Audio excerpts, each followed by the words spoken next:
Could this be the most hyped up beer for 2021? Yes, it's Putty. It's by Verdant. It's the beer that everybody wants to get hold of and drink. And we're going to drink it right now on this channel. So check it out.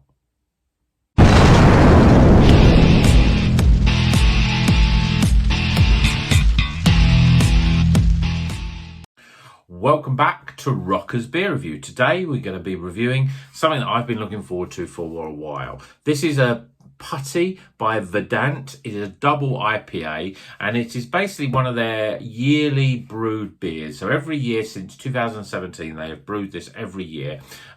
Same recipe. It's got the hops in it is Mosaic, Galaxy, the Australian hop, and Azaka. And it's a double IPA, so it's 8% volume. It's quite strong, and it is really fresh because this was actually canned. Let me just get the date on the back here. This was canned on the 12th of January. Today, I think it's the 29th of January. So, you know, it's pretty new. Now, sometimes if you drink it that quickly after it's been canned, you know, the taste changes. It can be a bit what they call a bit green. So I'm interested to see what this is going to be like. I know there's been people that are drinking it even quicker than I have. You know, it's been canned like a week or so and it still tastes pretty damn good. As I said, the origins, this is brewed every year, and every year it's hyped up. It's the same recipe every year, but obviously some people say, does it taste different than it did the years before?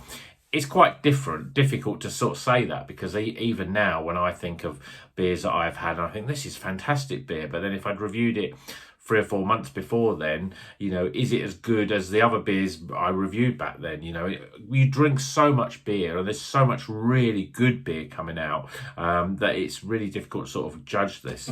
But anyway, I've rattled on enough about it. Putty, if you're watching this, you know that you've seen all the stuff about Putty, whether it's good. It's by Verdant, so you know, expecting it to be good anyway. Let's pop it open. Let's get it into a glass and see what it's like, and see if it lives up to the hype. I have, you know, obviously I've had a few Verdants before, but I haven't had any double IPA Verdants. So beer in a glass. It's a shame that this beer that I've been looking forward to for so long, I've poured it so badly. I've got about a 3-finger head there. It's yellowy custard, as you would expect. It's obviously a New England double IPA, and I can already sort of smell some of the real tropical sort of notes. So let me just I'll just take the top off there. Yeah, I'm getting big peaches, melon, passion fruit in there as well in terms of the aroma, and a bit of mango. I mean, it's got all those tropical notes, and they're really sort of, I mean, there's also a little bit of dankness in there, because I mean, when looking at an 8% beer, you can get that sort of dankness in there. Sometimes with Verdants you get a slight sort of savoury note. I'm not really getting that. You know, sometimes you can get a little bit of sort of spring onion, that sort of aroma, and that sort of, it's quite not piney, but sort of more grassy, if that makes sense. You know, to people say it has that very sort of freshly cut grass sort of aroma. So let's see, now it's calmed down a little bit. Beer in the glass. I mean, it looks stunning. Let's see what it tastes like. Cheers, everyone.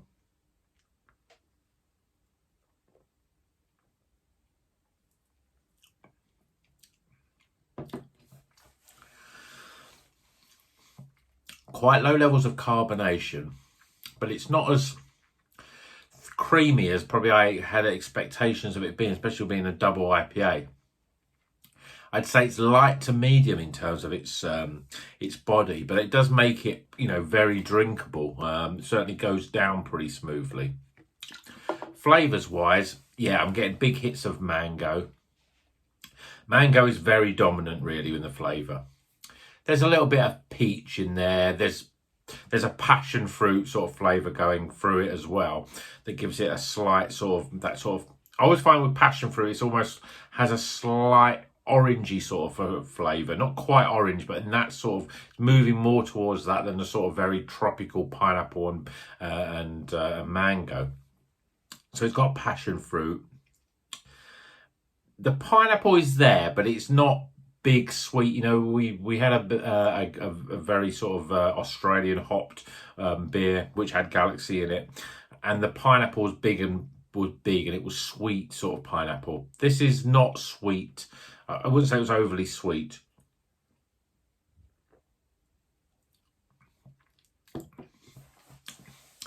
%8 though. So does it taste like an 8%? There is an element of that in there. There's an element of, I think it's that sort of weedy dankness that you think, oh, is that the alcohol? There's not really any hot burn though, which is great.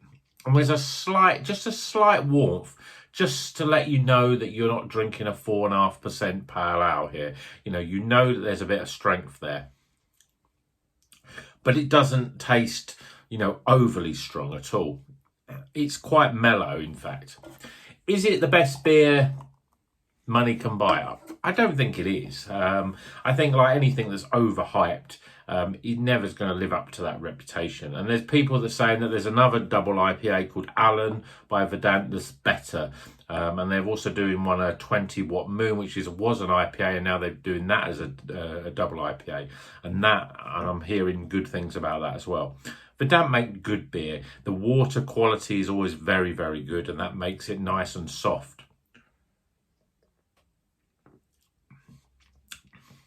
It's nice, but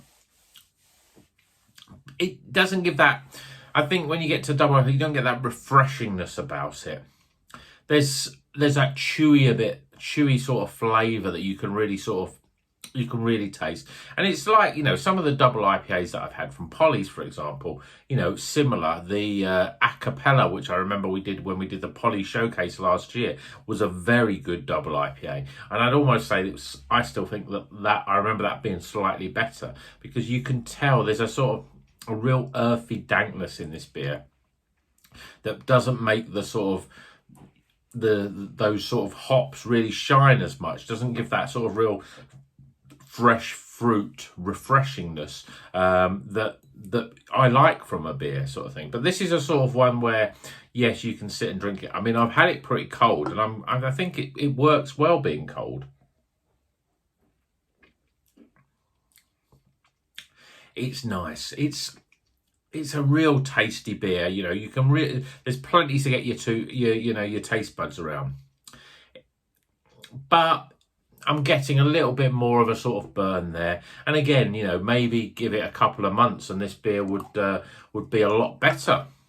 I don't know. I've only got one. Maybe I will try and get another one. But there's so many good beers to drink that, there'll be plenty more coming along, and there'll be plenty more double IPAs coming along. So a good beer. Let's get some scores, shall we?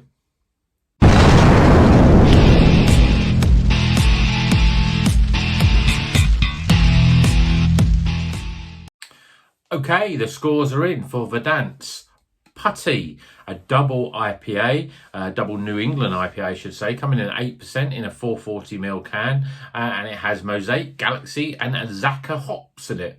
So, first things first, aroma. Well, as you'd expect, double IPAs, you want to get some nice punchy sort of aromas, and this didn't disappoint. Even though it's pretty new, had a nice sort of real sort of pulpy, over-ripened mango was a big sort of aroma there. But then there was also, a little bit of substance of other tropical fruits like pineapple, passion fruit in there. And also, obviously big on stone fruits. Again, you'd expect that with a double IPA. So you're getting those sort of peach and apricot sort of aromas as well. And then there's that sort of earthiness that sort of runs through it as well. A sort of, almost like a sort of aroma of cut grass. A very sort of green, I suppose, a little bit. I wouldn't say it was overly green, but it does have that subtleness of sort of like fresh cut grass, which, I think is great for the aroma. So I'm giving it 14 out of 20 for aroma. Appearance, well, it's a sort of yellowy orange with a sort of the head sort of going down. Obviously, when I first poured it, there was quite a big head there. So the head sort of, a little bit sort of low. It's a sort of off-white head. you know, as you'd expect from a New England IPA. Nothing spectacular, but I'm giving it an 8 out of 10. Flavour-wise, I'm going in again. It's not as I expected from a double IPA. I expected a little bit more of a body than it's got. It's quite thin, I think. The carbonation's pretty low, which is great. And you get that sort of peach and mango really big in the flavour. Then you get a passion fruit sort of riding all the way across it with very little, if no bitterness.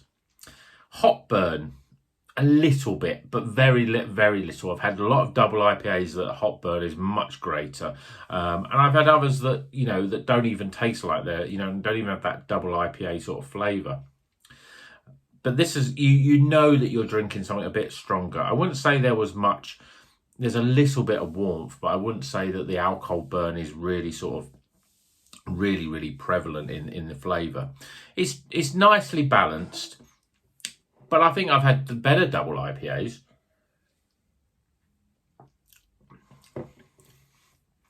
It's just that peachy apricot stone fruits is really overpowering with the mango in there as well.